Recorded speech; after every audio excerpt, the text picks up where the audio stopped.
Hi, good morning. Good morning. Can you hear me? Good morning, sir. Morning, Penny. Yes, I can hear you, sir. Good. Yes, only one.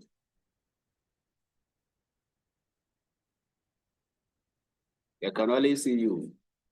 I can see another. But it's like I'm seeing three participants, sir. Sorry? I'm seeing three participants, so I don't know where the rest are. Yeah. That's why I'm a bit worried. But you follow the link from WhatsApp, right? Yes, sir. Okay, good. Then there must be somewhere. I want to believe they will join us. I think we don't need to wait anymore.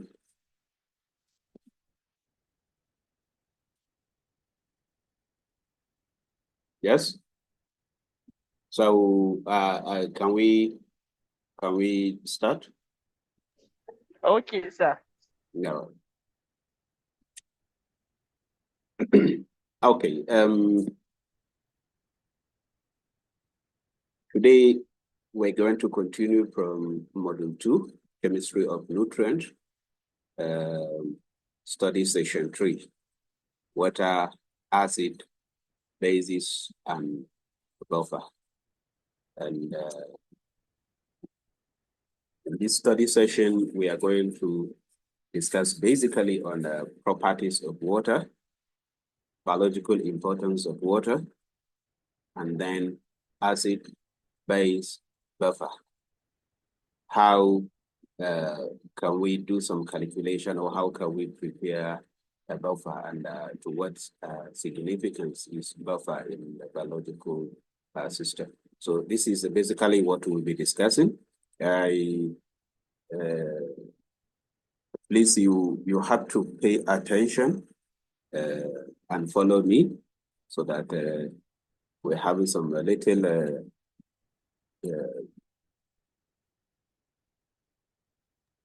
abstract discussion. Sir. Yes, you will be doing, so that if you miss anything, you may get confused along the way. Okay? So now starting our discussion. Sir. Starting our discussion with properties of water. What is the water? Yes, water is a molecule chemically formed, yes, due to a covalent interaction between two atoms, which are oxygen and hydrogen.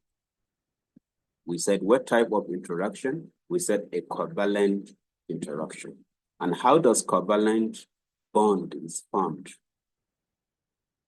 We said covalent bond is formed through what? Sharing of electrons. So you have a highly electronegative atom, or highly electronegative nucleus, oxygen, with two unpaired electrons. And this oxygen is looking for stability. So there is two unpaired electrons on the outermost shell or orbital of this atom, which can be shared with any other molecule. We know in oxygen gas, the two molecules of oxygen come together to share these unpaired electrons. While in water, what happens is oxygen comes together with hydrogen. But we know hydrogen only have one unpaired electron.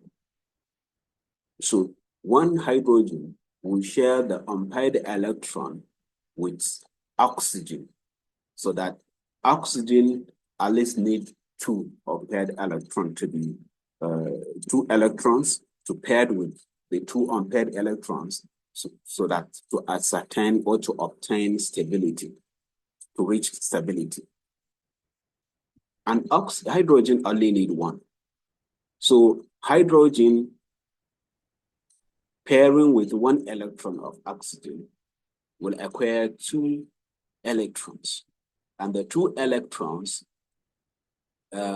complete the orbital of hydrogen. Therefore, hydrogen becomes stable.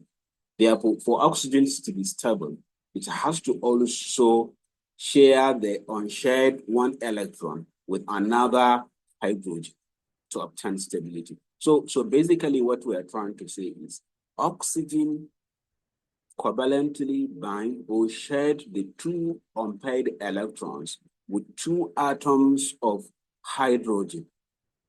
And this gives what we call water. And we said the water is a universal solvent and one of the predominant chemical component of a living organism. I think we have discussed that in our first class, and we'll discuss that shortly when we come to when we come to the discussion on the importance of water. So we have this covalent bond formed, and we know that this is a covalent bond.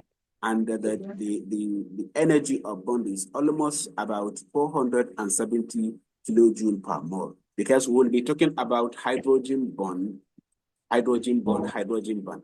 Yes, the oxygen hydrogen bond, sometimes we call it hydrogen bond, but it's a covalent bond. Still, we can call it hydrogen bond, but we'll know the classical hydrogen bond in biological system. How is it formed and how strong is hydrogen bond, which I will be discussing more of hydrogen bond in our next class. I think one will be talking about the structure of DNA. Yeah, so you should be able to differentiate between the two. So what happened now? Aisha, Aisha.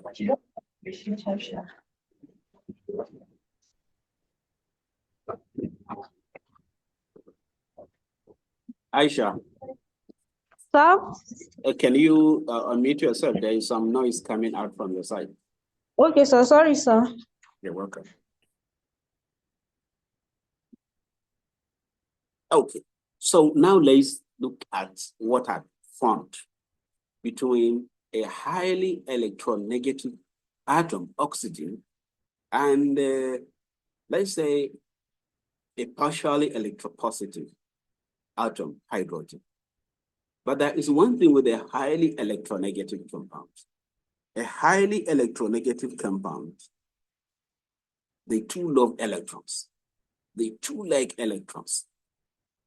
So what happens is, in water, there is a kind of, it's sharing of electrons, right?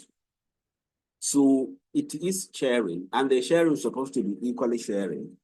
But because of the high electronegativity of oxygen and high tendency of oxygen to attract electron toward its nucleus, yes, the shared electron between oxygen and hydrogen, the oxygens try to pull the electron toward its nucleus. And that creates a kind of a partial positive charge on the hydrogen. So it appears as if the hydrogen is still liking that electrons, because it is sharing, but the oxygen is now pulling the electron toward itself. So this creates a kind of level of polarity, a positive change on the hydrogen. So this happened to both the two hydrogen atoms. So the two hydrogen atoms will have a partial positive change, and the oxygen atom will also have a partial negative change. Abiola, are you with us?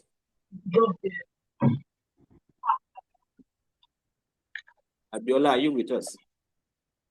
Yes, sir. Yeah, please, can you mute yourself?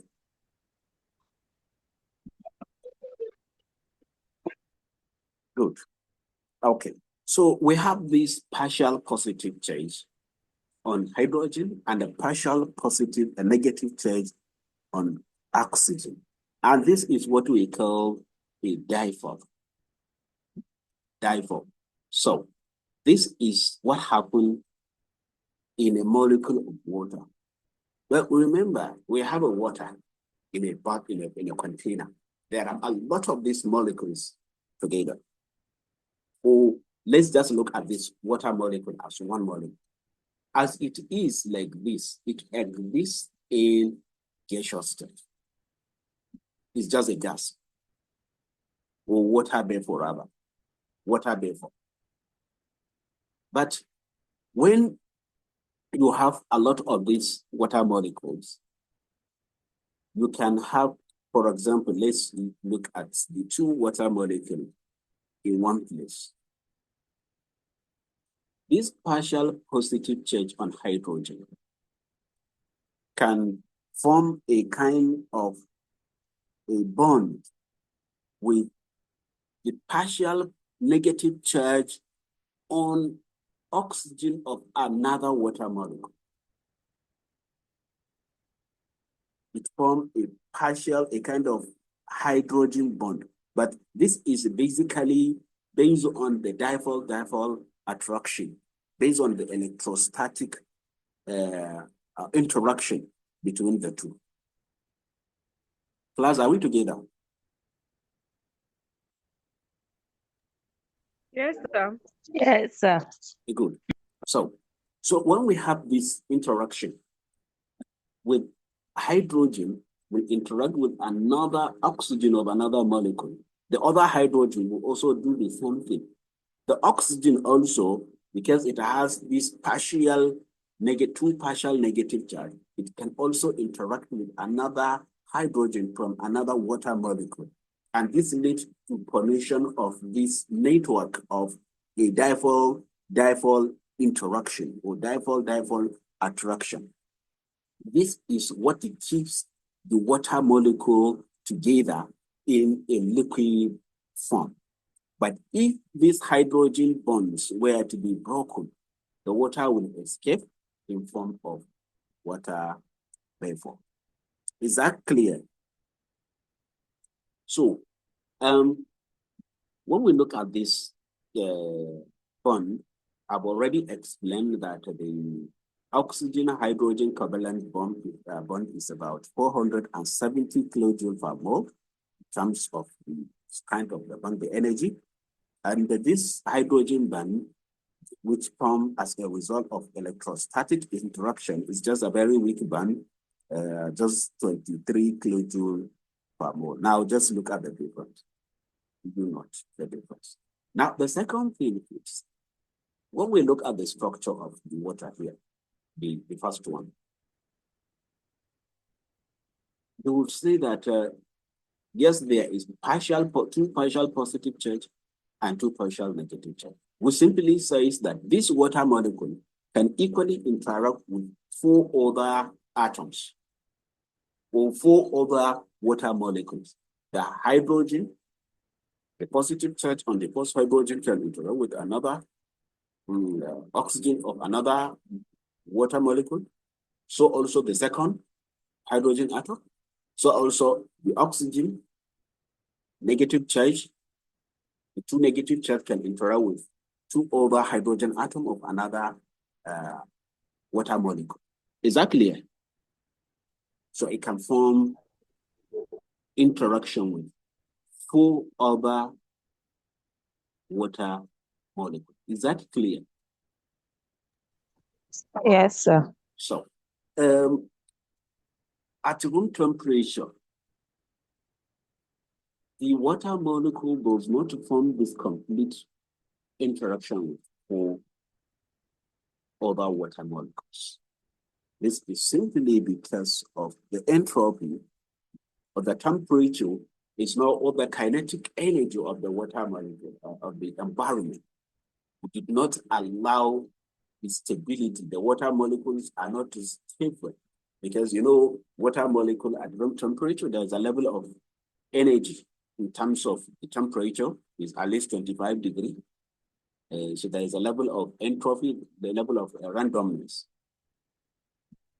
that the water molecules are randomly moving, shaking around a position. So that movement is making the water or this molecule to be unstable. Therefore, it is not well oriented to form this full bonding with other water molecules. But now imagine when the temperature begins to go down. When the temperature begins to go down, the level of randomness, the collision between the water molecules will reduce. So the water molecule will begin to be more stable and compacted in one place. This is simply because the water molecule is stable. Now it can easily form a stable hydrogen bond with 4 other molecules. And that leads to formation of an ice crystal. Is that clear?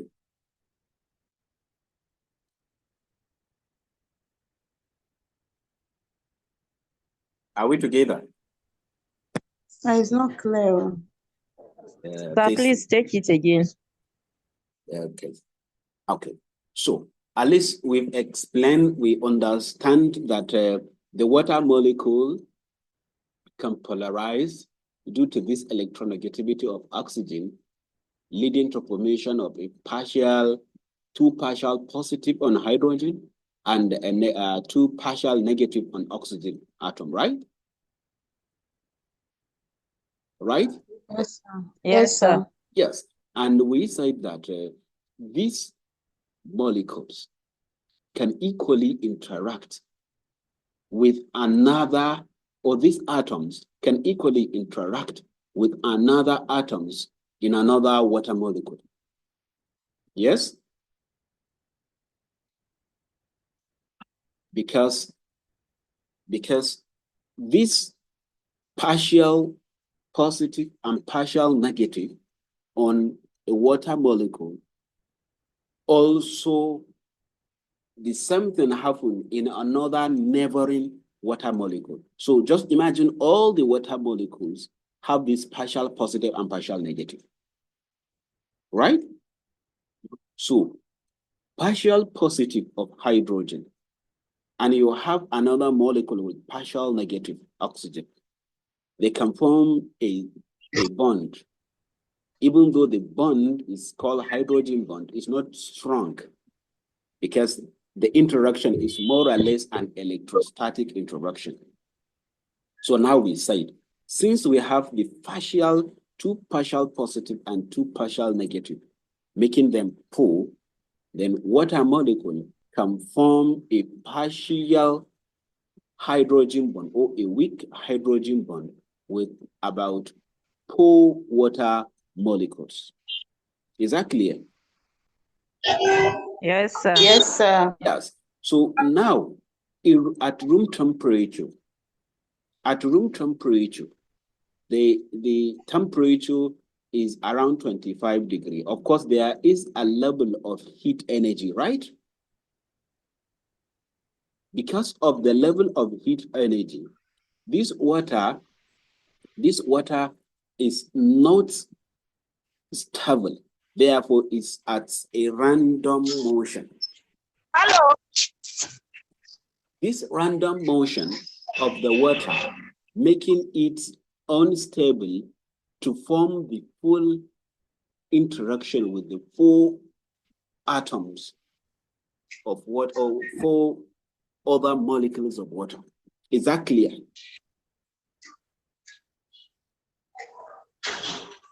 Is that clear?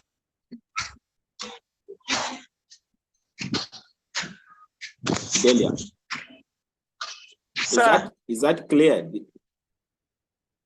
I did follow from the start. I'm trying to understand. Casey, are you with us? Yes, sir. Did you get it? Yes, sir. Penina. Yes, sir. Penina, did you get it? Yes, sir. Good. So, Fidelia, just keep on, you will get it. So, like we said, before the interaction, the water molecule is more or less in form of a water vapor. But after maybe one of or two of these partial positive or negative interact with another molecule, the water molecule can condense to form a liquid form. So in liquid form, you have a water molecule at least having interacted, forming a bond with at least 3 other water molecules. But when the temperature goes down, the level of randomness, the kinetic energy goes down, the entropy, of course, goes down. So the movement of the water molecules is now restricted. So you can have a water molecule stable in one place. So if the water molecule is stable in one place, there is no kinetic energy, there is no random movement. So it can easily form a stable, force stable interaction with other molecules. And at that, when this happens, the water molecule can turn to an ice. This is the reason why when you put a water in a freezer, because of the low temperature in the freezer, it brings the water molecules together. So the water molecules can now form this four hydrogen bond with 4 other water molecules, and it forms a network, just like the network we can see, to give what we call a crystal lattice, ice and crystal lattice. Is that clear? Yes, sir. Yes, sir. Yes, sir. Good. So, what other thing do we need to say? Now, let's just look at this interaction. Now, just imagine any other molecule that can have this partial positive and partial negative. Are you with me? Oh. Yes, sir. Yes, sir. Very true. It seems I couldn't. Yes, There was a log us out, but I will see if I can listen. But let me see what I can do. So, just imagine any other molecule that can have this partial positive or partial negative due to maybe electronegative interaction, yes, sir. or high positivity of one of the atoms, leading to this partial positive or partial negative can dissolve in water. How does it dissolve? It simply says that it can interact with this partial positive and partial negative of hydrogen and oxygen atom in water molecule. Now just imagine any other molecule, and that gives the polarity difference. You will see that this molecule is polar, this molecule is not polar, or this molecule can dissolve in water, this molecule cannot dissolve in water, simply because the molecules, the molecules exist in this form. Is there any partial or leading dipole interaction between water and? Is that clear? So now you can see also why fatty acids are not soluble in water. Because in fatty acid, you only have the polar region where we explain, while the non-polar is made up of just a carbon and hydrogen. So when you look at the carbon and hydrogen bond, is carbon and hydrogen bond forming this partial positive or partial negative? No, because both the carbon and the hydrogen, their own love for electrons is somehow the same thing. So carbon is not highly electronegative, that it can pull the electrons to itself. Alaki, the noise is coming from your side. Good. So carbon cannot attract the electrons of hydrogen away, thereby creating this polarity or this partial positive and negative charge. Therefore, the carbon-hydrogen bond is very stable. Being it stable, it is not charged. Therefore, it cannot easily dissolve or interact with water. Hence, it is not polar, or it cannot dissolve in water. So this principle applies to any other water molecule. Now, let's briefly say something about biological importance of water. So before biological importance of water, another property we talked about water is that water molecule can ionize, although a very few of the water molecule can ionize to form a hydrogen ion and hydroxyl ion. I think you know that. So a very small water can ionize to form a hydroxyl or hydrogen ion. Even though this is for the sake of this explanation, but when we go deeper, we will see that this is not actually or exactly what happened. There is what we call a hydrogen ion and the hydrogen ion. But nevertheless, let's just take it that we have the hydrogen ion and hydroxyl ion. Is that clear? So now, the biological importance of water. We've already mentioned that water predominantly forms the major chemical component of all living organisms, which comprises, depending on the organism, about 70 to 90% of an organism.